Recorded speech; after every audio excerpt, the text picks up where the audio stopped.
watu wa Mungu, viongozi wa dini.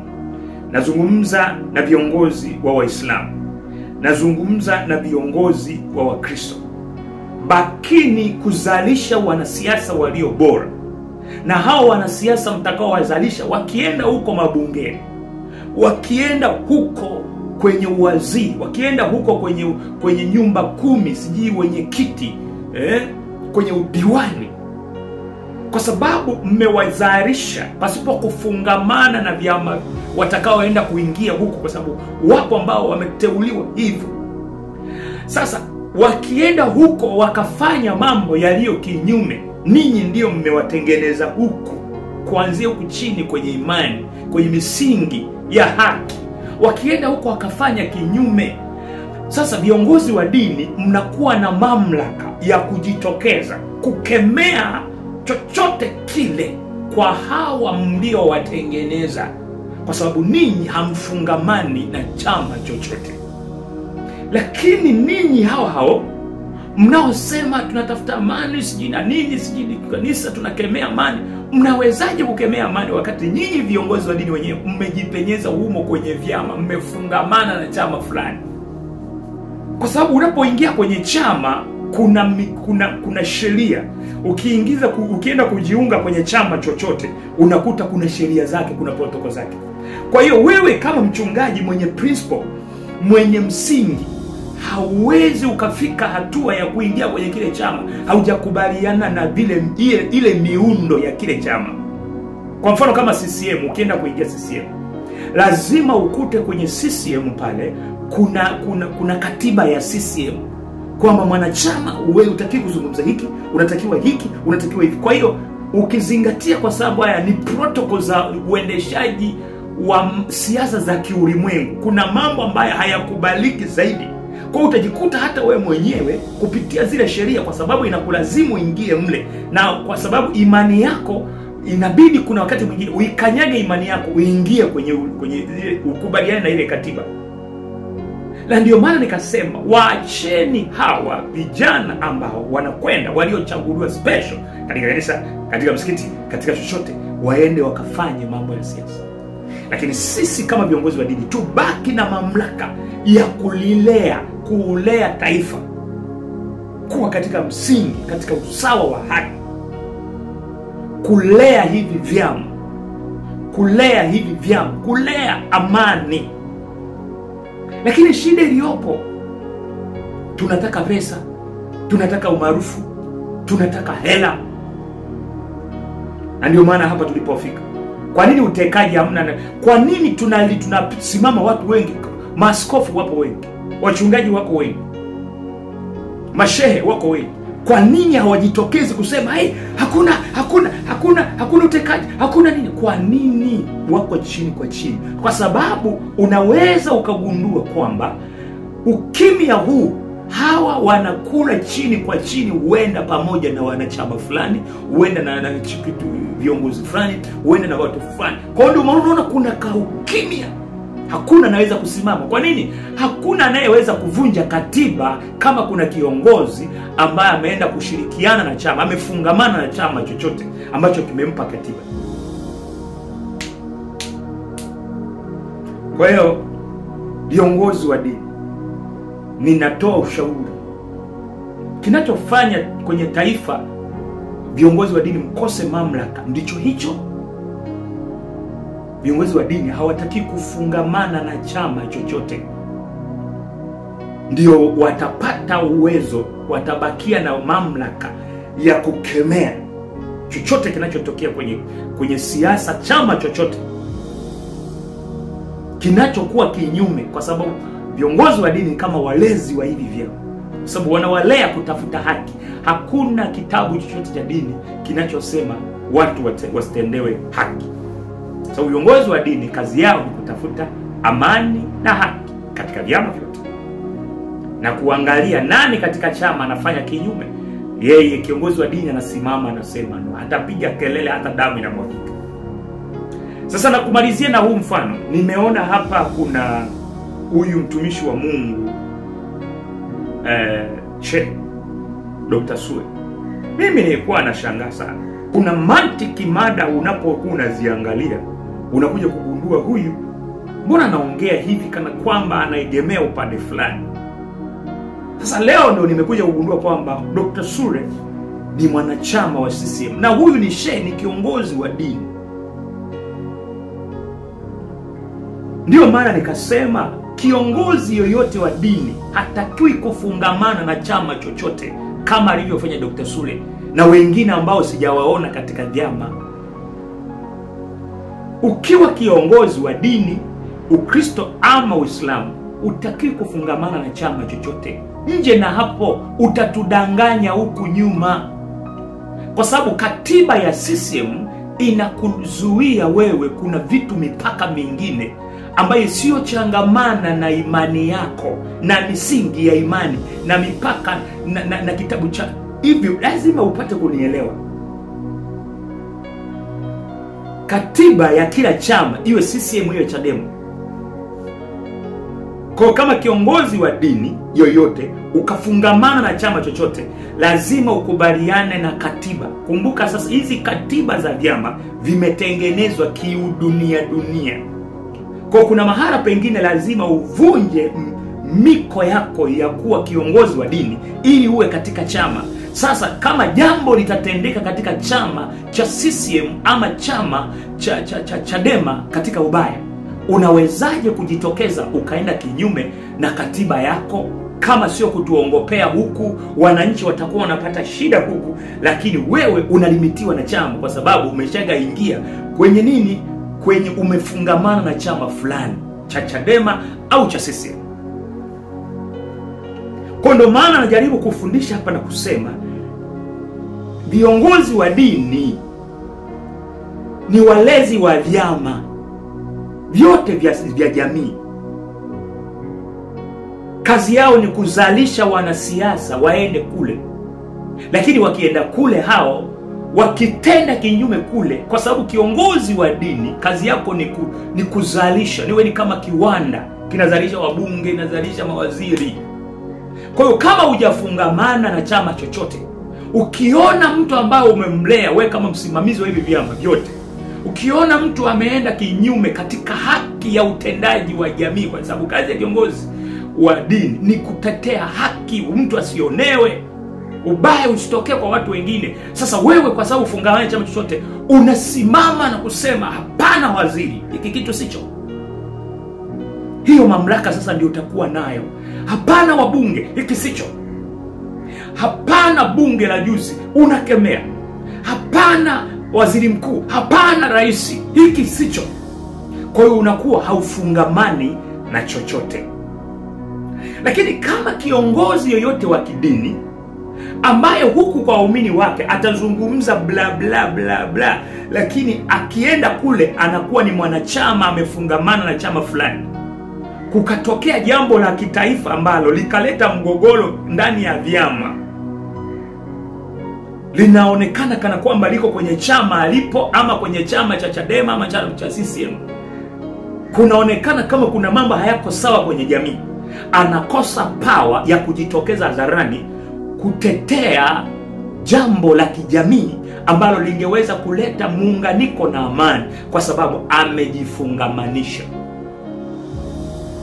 Kwa ukiona kiongozi yote wa dini amefungamana na chama chochote, kuwa naye mbali, kuwa naye na mashaka, maana atatumikia mabwana wawili. Biblia inasema hakuna awezaye kutumikia mabwana wawili. Katiba ya viongozi wa dini kwa upande wa Kristo wanaongozwa na Biblia, na Biblia ni haki. Kwa hiyo kwa Wakristo, viongozi wa dini wa Kristo, katiba yao ni haki, mtu asionewe, mtu asitendewe ubaya. Ndio maana ikasema viongozi wa dini ni walezi wa vyama. Viongozi wa dini wote. Katiba ya Waislamu upande wa pili ni Qur'ani. Qur'ani ni haki. Haizungumzii mtu mwingine aonewe. Uislamu katiba yao ni haki. Kwa hiyo ni katiba yao ni Qur'an. Ni kitabu kitakatifu kinachoonyesha watu waishije. Mpende jirani yako, usimnyang'anye, usimuonee, usimtendee ubaya. Sasa hiyo ndio katiba ya Waislamu, na katiba ya Wakristo ni Biblia. Sasa hivi vyote vinalenga haki. Sasa wanaosimamia katika hizi katiba ni wakina nani? Ni viongozi wa dini. Kwa hao viongozi wa dini wako kwenye nini? Wako kwenye jamii. Sasa kazi yao ni nini basi? Ni kusimamia hawa wanaowazalisha, kuwafundishia ama kuwasimamia kupitia hizi katiba kwenye jamii. Maana yake wao ndio wana protect, wanazalisha viongozi wa kijamii, wanazalisha makomando, wanazalisha maprofesa, wanazalisha madaktari, wanazalisha mawaziri, wanazalisha. Sasa wao wanabaki pale pale, vizazi hadi vizazi, viongozi hadi viongozi. Wao wamebaki pale pale kwenye msingi wa kutokubadilika, amani, haki. Sasa wanapoona hawa waliowazalisha hawa vijana wanasiasa wamekwenda kutawala, wamekwenda kwenye siasa, wamekwenda kupitia chama fulani, sio kosa kuwa kwenye chama fulani, wamekwenda Chadema. Sasa wao wanabaki pale kwa sababu hawafungamani. Sasa wanapoona kijana wao kwenye jamii, kutokea CCM limetendeka jambo lisilokuwa sahihi, wana nguvu na mamlaka kwa sababu hawafungamani nao kwenye chama chao, wanakemea, wanasema rudini hapo, watapiga kelele sana. Ndio kazi ya viongozi wa dini, ndio kazi ya mchungaji, ndio kazi ya shehe, ndio kazi ya padri. Baada ya hapo, upande wa wachungaji, upande wa mashehe, akishaona, kwa sababu na yeye yule anasimamia haki ya Qur'an, haki ya kuishi duniani, akaangalia, kwa sababu shehe afungamani na nini? Na chama chochote. Yeye anatazama kwenye vyama. Je, hivi vyama katiba zao zinawaruhusu kufanya kutenda haki? Kwa nini hakuna haki za hawatendi haki? Anasimama kusema Chadema hapana, hiki kitu sio sahihi, hiki kitu sio sahihi, hiki sio haki. Ndiyo maana tukisha kuwa tumeelewa kazi ya kanisa ama kazi ya viongozi wa dini katika ujumla, taifa hili halitaelekea kule ambako linaelekea.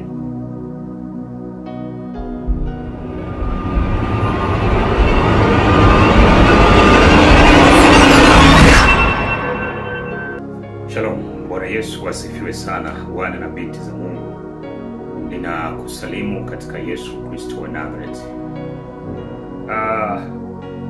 Mimi kama mtumishi wa Mungu, na leo sitaki kuongea zaidi, ila kuna kitu kimoja ambacho Roho wa Mungu amenisukuma niweze kutoa ushauri bila kuconcentrate na jambo jingine zaidi ya hicho tu, kwamba nataka kutoa ushauri kwa Wakristo na wacha Mungu wote.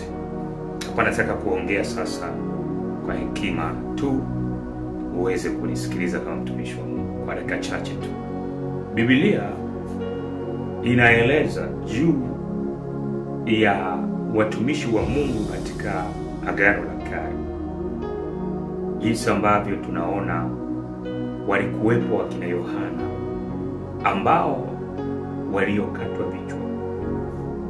Lakini sababu ya kukatwa vichwa, kuna mahala walisimama kinyume na viongozi wakubwa wa kiserikali katika tawala hizo. Mmoja ya kukatwa kichwa kwa sababu hiyo ilikuwa Yohana alimkemea Herode. Sasa huyu Yohana alipomkemea Herode alikasirika, kwa maana alikemewa na mtu wa hali ya chini, Lakini katika kukemewa kwake alikemewa katika kweli, kwa sababu alikuwa amechukua mke wa mtu. Kupitia cheo chake alitumia hilo kumnyang'anya mtu mke wake. Kwa hiyo Yohana alipoiona hiyo dhambi ya mtu ametendewa mnyonge, Yohana akaingilia kati. Sasa tunajifunza nini hapa? Kanisa toka zamani lina nafasi ya kukemea uovu unaotoka katika serikali. Kanisa lina nafasi kubwa kuifanya jamii ama taifa, kulifanya taifa liwe katika nini? Liwe katika amani. Kanisa ndiyo nambari moja. Kanisa, yani namaanisha viongozi wa dini, wana nguvu kubwa, wana ushawishi mkubwa katika dini zote. Madhehebu yote yanahusika pakubwa sana kuhakikisha kwamba kunapatikana amani katika taifa. Na viongozi wa dini ambao wote wenye imani, viongozi wa dini wana nguvu, wana nafasi ya kuzuia ama kukemea. Wanahimizwa na vitabu vitakatifu kukemea uovu, kwa sababu kanisa au msikiti au viongozi wa dini kiujumla, hakuna kitabu chochote kile katika imani yoyote ile ambacho kinaelekeza kuua watu wengine ama kuwatendea watu wengine ubaya. Kwa vitabu vyote vya imani vya dini vinaelekeza utakatifu.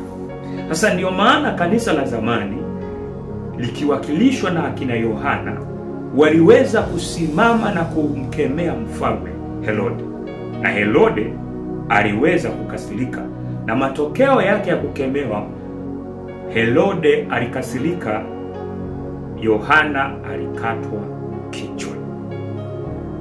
Nadhani umenielewa. Kuna gharama kubwa ya kusimama kwa ajili ya kupinga uovu katika taifa. Maana wengi walioko kwenye madaraka ya juu hawapendi kusahihishwa, hawapendi kuambiwa.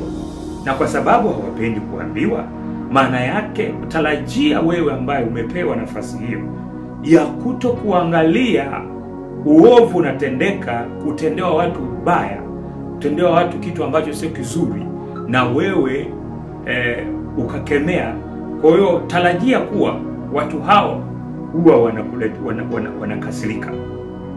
Sasa basi, kwa sababu kanisa liko lina nafasi katika jamii ya kukemea uovu, kukemea mawaziri, kukemea mawabunge, kukemea wakuu wa wilaya, wakuu wa mkoa, kumkemea rais, watu wote katika jamii, kanisa ama viongozi wa dini wanayo nafasi ya kuzuia ama kupinga ama kukataa uasi ama uovu ama kuonewa ama utekaji kama jinsi unavyoendelea.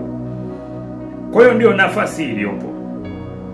Lakini tuko hapa ili kanisa halijiingizi moja kwa moja kwenye upande wa siasa. Kanisa mipaka yake haliruhusiwi kujiingiza moja kwa moja kwenda kujiingiza kwenye siasa. Hii ndiyo mipaka ya kibiblia. Na kwa nini maandiko matakatifu yanaliweka kwenye ustandard kuwa katikati? Kwa sababu ya kiwakilishi kwenye upande wa Wakristo, Yesu Kristo ni mpatanishi. Ndio maana Yesu anasema heri wapatanishi. Kanisa limewekwa duniani kama wapatanishi, kama patanisho la jamii, patanisho la jamii kwa jamii, la watu waliokosana. Ni kanisa lipo kwa ajili ya kutatua mambo magumu yaliyoshindikana kwenye jamii. Kwa hiyo ndiyo kazi ya kanisa. Upande wa Kristo anajaribu kuonyesha mfano kwamba Kristo wetu anatuonyesha yeye kule ni muombezi, anatupatanisha. Kwa hiyo hata kanisa lililoachwa hapa, kazi linayoifanya ni kupatanisha wengine, ni kuwafanya watu waishi kwa amani. Ndio kazi ya kanisa. Lakini kanisa likijiingiza moja kwa moja kwenye siasa, likijiingiza moja kwa moja kwenye masuala ya siasa, linakuwa linaharibu mipaka yake na linakosa nguvu ya kuweza kukemea, kwa sababu huwezi ukawa umekaa na wanasiasa wenzako dakika mbili mnakubaliana, dakika mbili mnakosana. Maana yake ni uongo, utakuwa unadanganya kwamba umepewa nafasi ya kiti maalum pale, umekaa tuko pamoja, mchungaji, wala usijali. Lakini hapo hapo wale wenzako wale katika siasa wakitenda uovu, unakuwa unakumbuka, kuna ile nafsi kisaikolojia, kunakuwa kumepunguzwa makali ya kuweza kulikemea hilo jambo, kwa sababu muda wote mko pale. Utalichukulia kawaida na kulichukulia kwamba litapita tu, hautaweza kulikemea kwa sababu upo miongoni mwa hao watu ambao wanaotenda uovu huo. Kwa ndo maana kanisa limetengwa, limepewa mipaka. Ndio maana nimefundisha sana kwamba hata kile kipindi ambapo Askofu Gwajima alipoamua kujitokeza na kuingia katika siasa automatically kama mchungaji, nazungumza kama mchungaji, nilizungumza kwamba hii itafika mahala itampunguzia nguvu, itampunguzia makali ya upanga wa Gwajima. Na ndio maana nilishauri sana, nikasema mchungaji Gwajima kwa maamuzi haya kuna kupungua ama kuna kupoteza focus ya kiroho katika kusimama. Na ndio maana nilishauri hapo, kwa sababu adui ambaye yupo katika jamii yako yoyote ile, akisha kusogeza karibu, inakuwa ni vigumu sana kumgeuka.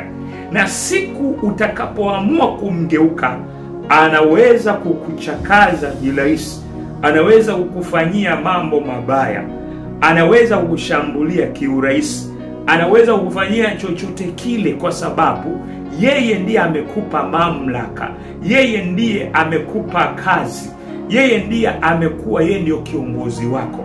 Kwa hiyo unakuwa umepunguziwa makali. Sasa kama utakuwa unasema mimi naenda, pamoja na kwamba naenda lakini nitaendelea na misimamo yangu hiyo, maana yake hakuna adui anayeweza kukupatia nafasi ya kutumia vitu vyake, halafu wewe ambaye anakupa hivyo vitu halafu mshambulie. Hawezi kukubali.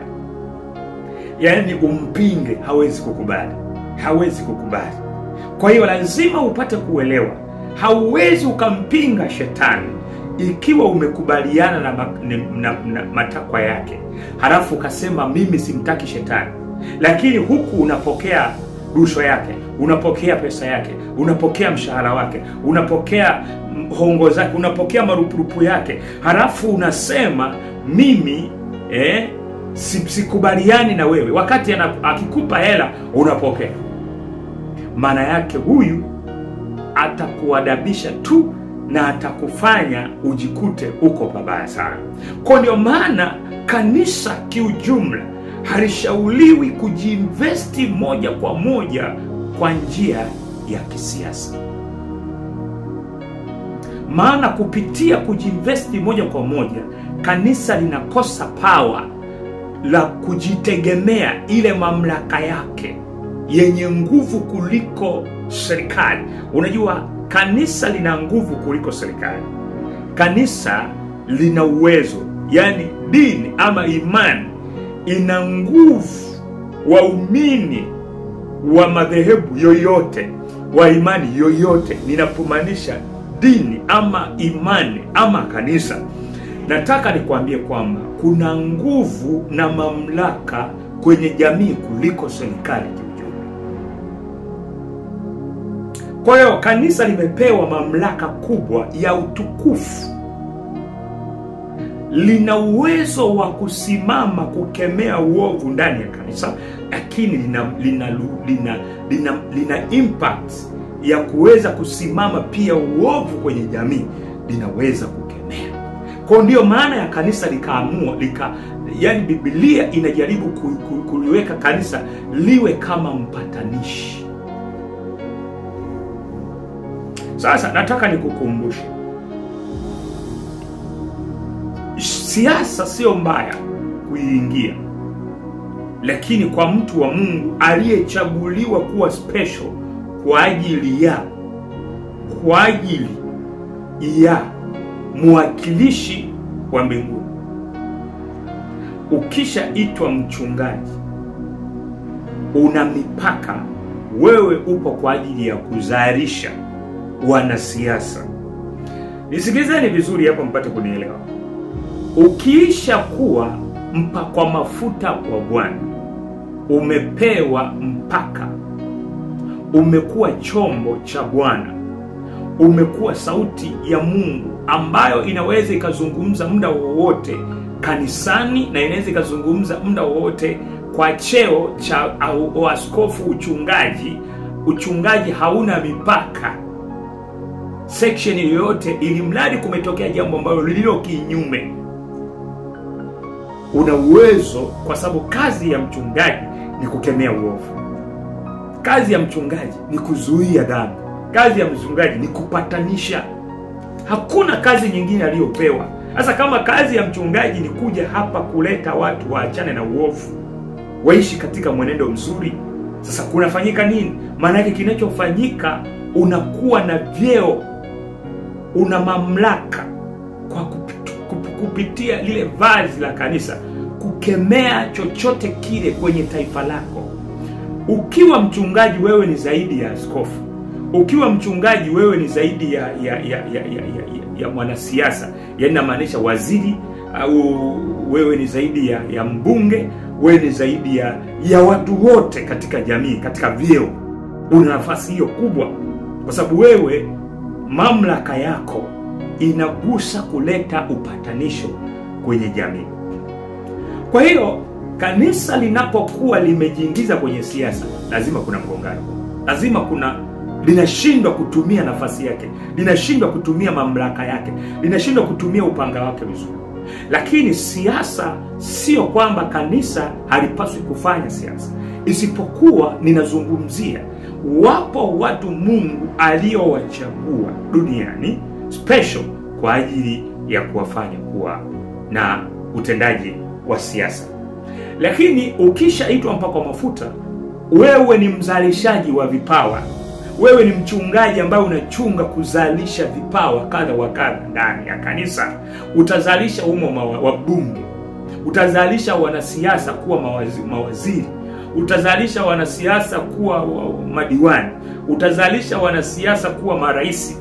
Wewe unakuwa ni sehemu ya kulea vipawa kadha wa kadha, kulea manabii. Utazalisha vipawa vya manabii, vitatoka ndani. Lakini wewe ndio mchungaji, mwangalizi. Kwa hiyo askofu kazi yake ni mwangalizi wa kanisa, sio mwanasiasa. Naomba nitafsiri vizuri upate kuelewa kwa nini kanisa limekosa nguvu ya kuingia na kuweza kulikabili changamoto la kijamii.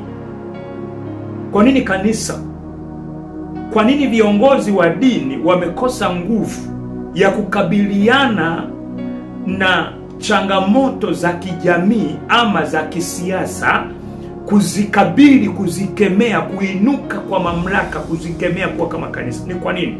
Ni kwa sababu sehemu kubwa ya kanisa limeingilia mamlaka ya kujifanya kuwa liko na lenyewe linafanya siasa. Umeelewa? Halisimami kama kanisa. Halisimami kama kanisa ya kwamba lenyewe lina mamlaka yote, lakini linasimama kuwa kama mwanasiasa. Kanisa mwanasiasa linasimama kama mwanasiasa na linafanya kampeni, linafanya vitu kadha wa kadha vya kiwanasiasa. Halifanyi vitu vyake kama kanisa ambalo lenyewe linaweza kuona Chadema kuna jambo haliko sawa, kanisa likasimama likasema no, rudi kwenye mstari. Kwa sababu kanisa linalea Chadema, kanisa linalea CCM, kanisa linalea siji UDP, kanisa linalea siji Uzalendo, kanisa siji linalea vyama vyote. Kanisa lina mamlaka ya kusogeza kila chama kinapokuwa kiko kinyume. Kwa ndio nguvu ya kanisa. Lakini sasa hivi kanisa limekosa hiyo nafasi kwa sababu halijasimama kwenye mamlaka yake, halijasimama kwenye power lililopewa. Linachanganya mambo. Ndio maana leo unaona maovu yanatawala katika taifa, kwa sababu taifa lishaminywa, kanisa lishaminywa, linatumika isivyo. Na hawa tunapozungumza kanisa linaongozwa na viongozi au sio kuwa waelewa namna ya kutumia ile mamlaka yao. Kwa viongozi wa kidini wasiweze kuchanganyikana kuweza kuwa wanasiasa. Na maanisha wale wachungaji. Sijui kama mnanielewa. Napozungumza kwa lugha hii ya wanasiasa na kanisa, ninazungumzia viongozi wanaoongoza, wachungaji, ninazungumza hawa maaskofu, hawa wanaosimama, viongozi wa dini. Hawapasi kusimama kuwa wao, yani kuwa na wenyewe wako humo, lakini ni wachungaji, lakini wanajaribu kuwa wanasiasa. Kwa hiyo wakifanya hivyo wanakosa mamlaka ya kumkemea rais, wanakosa mamlaka ya kumkemea waziri, linakosa mamlaka ya kusimama na kusema we, ili bunge hapana, wabunge msifanye hivi, wabunge hapana, hiki kitu sio sahihi, hiki kitu sio sawa, kinaenda kuleta athari katika nchi. Sasa ndio maana unaona kanisa leo ni dogo, linaonekana ni cha kawaida tu. Ni kutokana lenyewe kanisa limepoteza mamlaka yake. Ni lenyewe limeuza mamlaka kwa serikali, kujiingiza huko kwa ajili ya kufanya lenyewe kutafuta pesa. Lipo upo kwa uchawa, hali limevua cheo chake, lipo kanisa uchawa. Kanisa limegeuka kama uchawa. Viongozi wa dini wamegeuka kwa machawa. Kwa hiyo hata mambo maovu yanapotokea huko, kwa sababu limejiingiza kwenye vyama, kanisa limejiingiza kwenye vyama, viongozi wa dini wamejiingiza kwenye vyama. Sasa unapokuta viongozi wa dini wamejiingiza kwenye vyama, hawawezi kupata mamlaka ya kukemea uovu, kwa sababu vyama ndivyo vinawalipa, vyama ndio wanapata kula. Ukiona viongozi wa dini tayari wameshajiingiza huko, uanze kujiongeza zaidi. Kwa hiyo viongozi wa dini kazi yao ni kusimamia wazalishwe wanasiasa waliotengenezwa kwenye uadilifu, uaminifu na misingi iliyo sahihi. Viongozi wa dini wametengwa kwa special kwa ajili ya kuwa wasimamizi, wazalishaji wa wanasiasa, wazalishaji wa wabunge ambao wana uadilifu, waaminifu kwenye taifa. Unapoona taifa linachafuka kwa sababu kanisa linazalisha, wao viongozi wenyewe wanaosimamia kuzalisha wanasiasa, kiongozi mwenyewe sio mwadilifu, anaenda nyuma amejichomeka kwenye chama fulani, nyuma ana chama fulani, kwa hiyo anakula na chama fulani. Sasa anapokuwa hata anafundisha watu kuwa katika uadilifu kwenye taifa, wanachama ama wanasiasa watakaozaliwa mle ndani ili wakashike kwenye madaraka kule, wanakuwa sio waaminifu, hawawezi kusimamia nafasi zao vizuri, hawawezi kuwa waadilifu kwa sababu misingi iliyowazalishia. Kwa sababu uongozi ni wito, ni kutoka ndani. Uongozi wowote wa jamii ni wito kutoka mbali. Sasa kutoka ndani unategemeana na mtu aliyelea huo msingi wa huyu kiongozi. Kama kiongozi aliyezalisha huyu mwanasiasa msingi wake ni mbaya, ni mtu haeleweki, hakuwa na msingi mzuri, na matokeo yake ndio unayaona haya hapa, kwamba taifa liko kwenye mtafaruko. Watu, viongozi wa dini hawawezi kujitokeza kwa sababu ndio wanaokesha kwenye vyama. Wanakesha, huyu kwa Chadema anajadili kwa namna ya kumpiga Chadema, mwingine anajadili namna ya kumpiga CCM. Hasa huyu kiongozi anapoliona jambo kwenye taifa linatokea halina msingi, linaleta maafa, linaleta uovu, hawezi kujitokeza, kwa sababu unaweza kukuta katikati ya chama alipo ndio kuna mambo mengine yanatokea humo ndani kwa ndani, anakosa nguvu ya kusimama kujitokeza kukemea. Lakini kama angebaki kuwa kama kiongozi wa dini, anapata nguvu ya kukemea uovu wowote kwenye taifa, kwa sababu akiamini yeye hafungamani na chama chochote, hafungamani na mwanasiasa yoyote, hafungamani naye. Kwa wakati wowote, kwa majira yoyote, anaweza akasimama akasema no, sikuwepo kwenye vikao vyenu vya wanasiasa, vya wanachama, lakini yeye yupo kwa ajili ya kuangalia haki inatendeka kwa hawa ambao tunawazalisha waende kutuongoza katika taifa kwa muktadha wa kidunia. Kwa hiyo viongozi wa dini, kinachofanya taifa linakosa kurejea kwenye msingi wake ni kwa sababu wao wenyewe wamekuwa machawa, wako kwenye vyama, ni wachungaji lakini wako kwenye vyama, ni maaskofu lakini wako kwenye vyama. Sasa hauwezi ukala cha shetani ukiwa kwenye chama, alafu utokee hapo uje useme mpumbavu, mjinga wewe, muone kwa nini umefanya hivi, wakati yeye ndio anakupa nafasi hiyo. Lazima hapo utajikuta kwenye wakati mmoja. Kwa hiyo mimi nataka nizungumze na shauri sana watu wa Mungu, viongozi wa dini. Nazungumza na viongozi wa Waislamu, nazungumza na viongozi wa Wakristo. Bakini kuzalisha wanasiasa walio bora, na hao wanasiasa mtakao wazalisha wakienda huko mabungeni, wakienda huko kwenye uwaziri, wakienda huko kwenye nyumba 10, sijui wenye kiti, kwenye udiwani, kwa sababu mmewazalisha pasipo kufungamana na vyama watakaoenda kuingia huko, kwa sababu wapo ambao wameteuliwa hivyo. Sasa wakienda huko wakafanya mambo yaliyo kinyume, ninyi ndio mmewatengeneza huko kuanzia huku chini kwenye imani, kwenye misingi ya haki.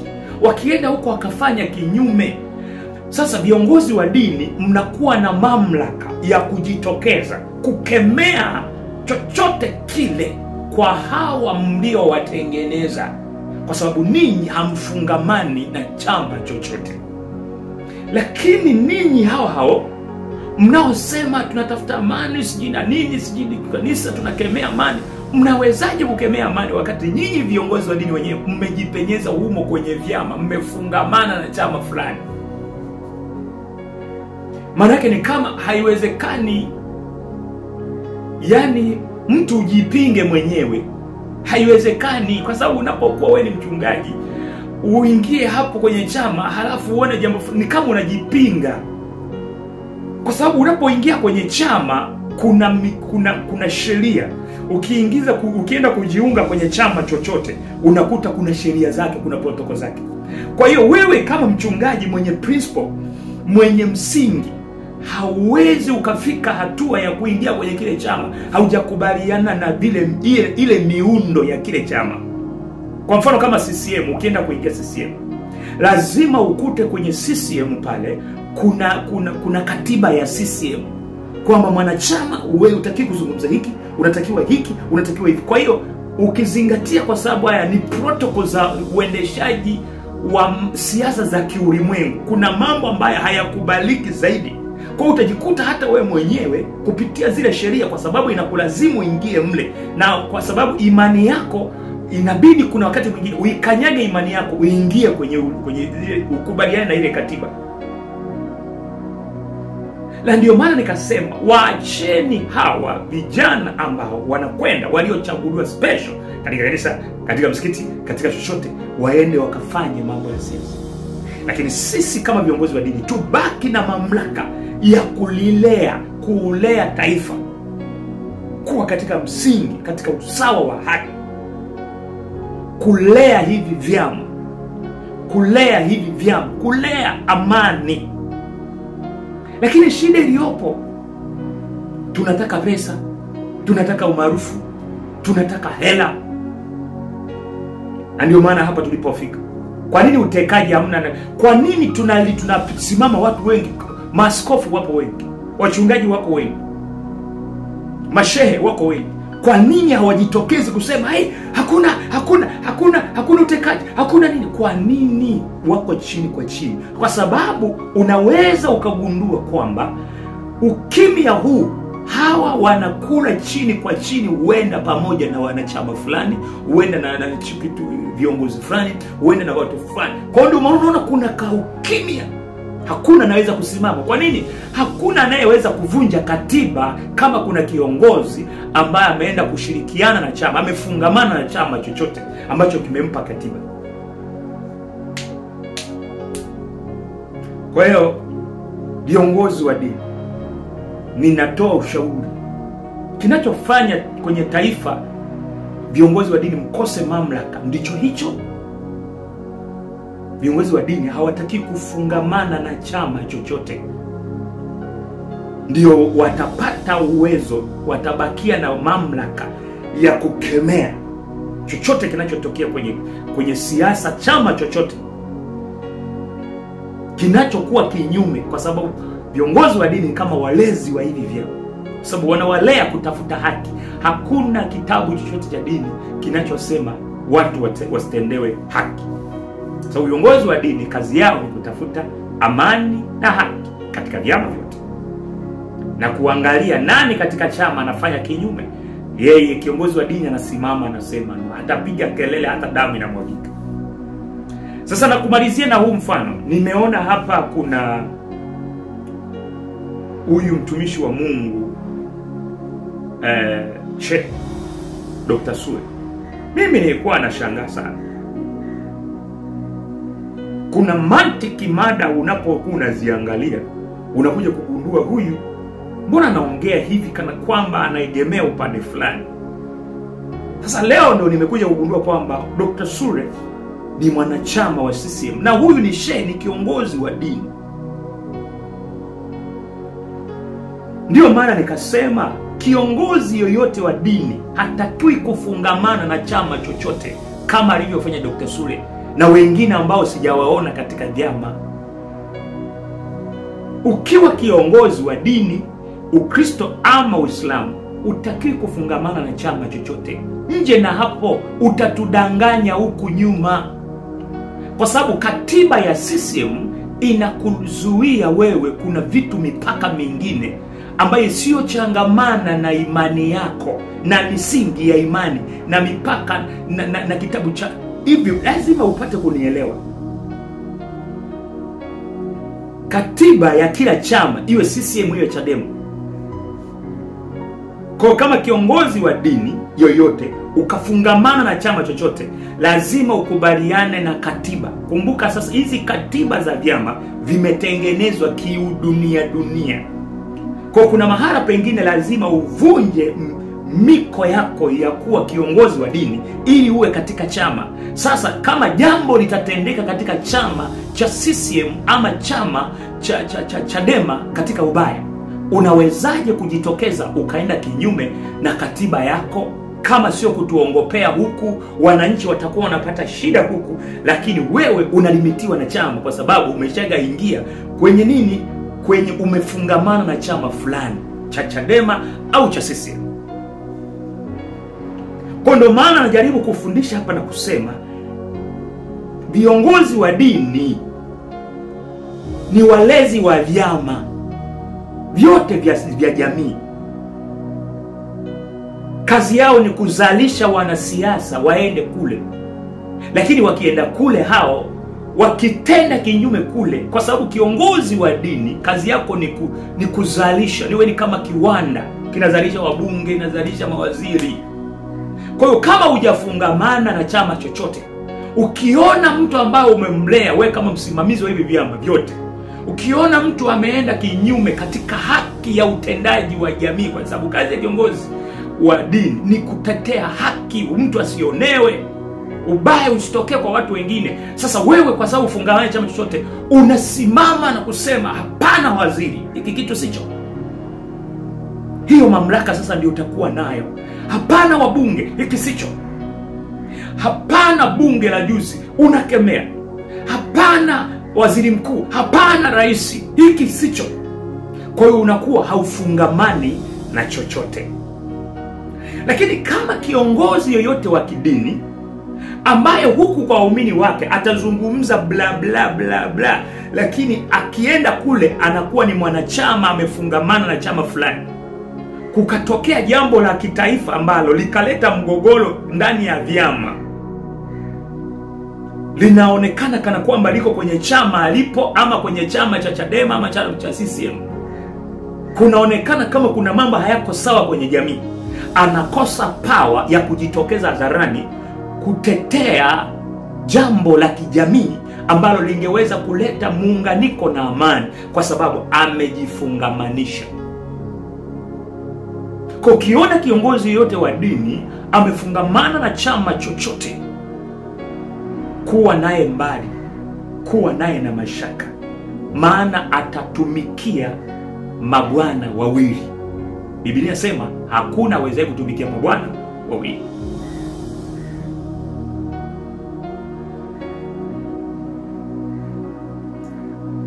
Katiba ya viongozi wa dini kwa upande wa Kristo wanaongozwa na Biblia, na Biblia ni haki. Kwa hiyo kwa Wakristo, viongozi wa dini wa Kristo, katiba yao ni haki, mtu asionewe, mtu asitendewe ubaya. Ndio maana ikasema viongozi wa dini ni walezi wa vyama. Viongozi wa dini wote. Katiba ya Waislamu upande wa pili ni Qur'an. Qur'ani ni haki. Haizungumzii mtu mwingine aonewe. Uislamu katiba yao ni haki. Kwa hiyo ni katiba yao ni Qur'an. Ni kitabu kitakatifu kinachoonyesha watu waishije. Mpende jirani yako, usimnyang'anye, usimuonee, usimtendee ubaya. Sasa hiyo ndio katiba ya Waislamu, na katiba ya Wakristo ni Biblia. Sasa hivi vyote vinalenga haki. Sasa wanaosimamia katika hizi katiba ni wakina nani? Ni viongozi wa dini. Kwa hao viongozi wa dini wako kwenye nini? Wako kwenye jamii. Sasa kazi yao ni nini basi? Ni kusimamia hawa wanaowazalisha, kuwafundishia ama kuwasimamia kupitia hizi katiba kwenye jamii. Maana yake wao ndio wana protect, wanazalisha viongozi wa kijamii, wanazalisha makomando, wanazalisha maprofesa, wanazalisha madaktari, wanazalisha mawaziri, wanazalisha. Sasa wao wanabaki pale pale, vizazi hadi vizazi, viongozi hadi viongozi, wao wamebaki pale pale kwenye msingi wa kutokubadilika, amani, haki. Sasa wanapoona hawa waliowazalisha hawa vijana wanasiasa wamekwenda kutawala, wamekwenda kwenye siasa, wamekwenda kupitia chama fulani, sio kosa kuwa kwenye chama fulani, wamekwenda Chadema. Sasa wao wanabaki pale kwa sababu hawafungamani. Sasa wanapoona kijana wao kwenye jamii, kutokea CCM limetendeka jambo lisilokuwa sahihi, wana nguvu na mamlaka kwa sababu hawafungamani nao kwenye chama chao, wanakemea, wanasema rudini hapo, watapiga kelele sana. Ndio kazi ya viongozi wa dini, ndio kazi ya mchungaji, ndio kazi ya shehe, ndio kazi ya padri. Baada ya hapo, upande wa wachungaji, upande wa mashehe, akishaona, kwa sababu na yeye yule anasimamia haki ya Qur'an, haki ya kuishi duniani, akaangalia, kwa sababu shehe afungamani na nini? Na chama chochote. Yeye anatazama kwenye vyama. Je, hivi vyama katiba zao zinawaruhusu kufanya kutenda haki. Kwa nini hakuna haki hawatendi haki?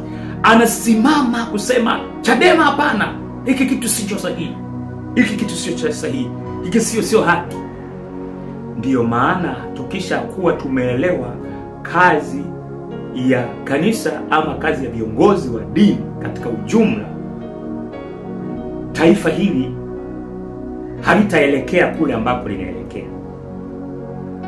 Kitakuwa na mamlaka kubwa ya kurudisha amani kwa haraka sana.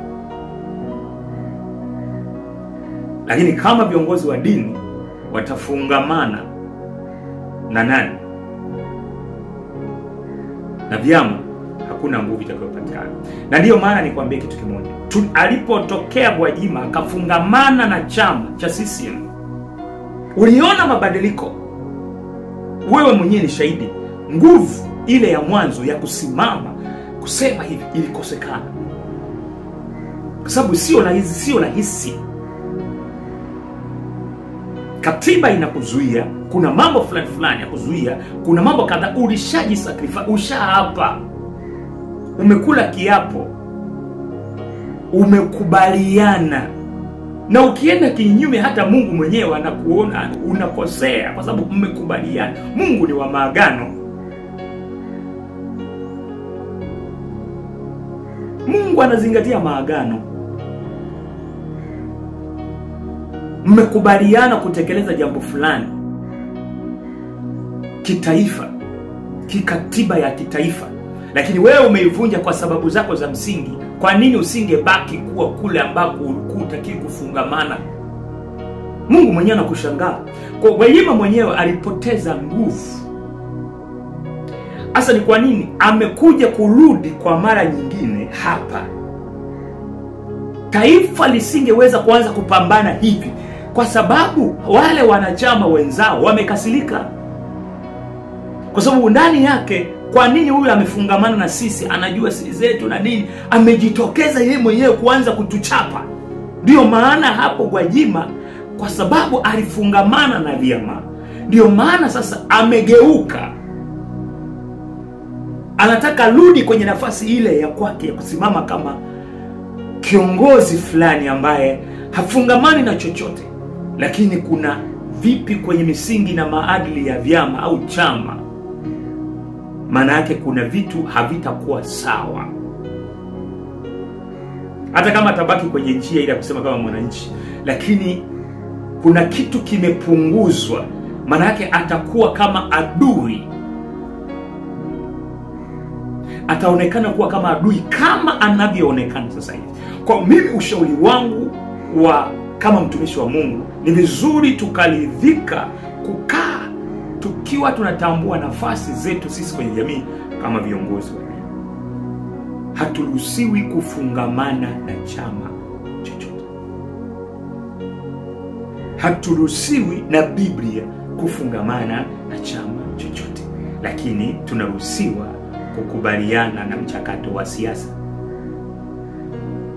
Kwa sababu maisha yote ni siasa, na siasa sio mbaya, na siasa sio utapeli. Siasa ni utetezi. Lakini wewe kama kiongozi wa dini unakuwa top wa siasa. Ni kuelekeza watu warudie kwenye njia, hoja za msingi, sera za haki. Wewe unakuwa special, ni kama top, mrejesha amani. Mimi nafikiri kama kuna watu watakuwa wamenielewa vizuri, na Mungu atawabariki sana. Na hiki kitu ni kitu hatari sana, kufungamana na jamii ya kisiasa katika vyama. Ni hatari katika kuleta amani, ni hatari katika kutetea amani. Na watu kama hawa watakufa mapema kwa sababu wanaonekana kama wameasi. Mungu akubariki viongozi wa dini. Tusiwe watu wa namna hiyo katika jina la Yesu Kristo.